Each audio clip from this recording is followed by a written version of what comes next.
অবশ্যই রিয়ামণি এই মামলার মূল্য তো প্রথম আসামি হবে। এখন বউকে তালাক দিয়ে দুধ দিয়ে গোসল করেছিল, কয় মন দুধ দিয়ে জানি, আপনি কি সেইটাই ফলো করলেন নাকি? না, তাও হিরো আলম কাউকে ফলো করে না, কারণ হিরো আলমের এই বিষয়টা অনেক দিন ধরে জল্পনা হিরো আলম নাটক করতেছে বলে। আমি নাটক বলে করতেছি, আমরা ভিউ ব্যবসা করতেছি, অনেকে বলে রিয়ামণির কাছে দায় আছে, সেই নাটকের আজকে অবসর করে দিলাম।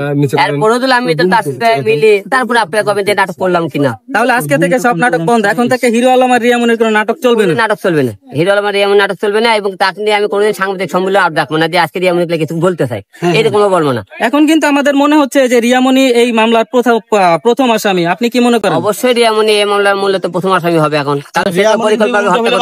উল্টো মামলা দেয়, আপনি তো তালাক দিলেন, সে তো তালাক দেয়নি, সে তো তালাক দেয়নি, আপনি তালাক দিয়েছেন। যদি উল্টো আপনার নারী নির্যাতনের মামলা দেয় তখন আপনি কি করবেন? যে জন্য নারী নির্যাতন মামলা দেয়, এটা তো মামলা দেওয়ার প্রতিটা লোকের অধিকার আছে। মামলা দিলে আপনি কোর্টে লড়বো, কোনো সমস্যা নেই। আপনাদের দেনমোহর সম্পর্কে জানতে পারি, কত টাকা দেনমোহর ছিল? আমাদের দেনমোহর ছিল 7 লাখ টাকা।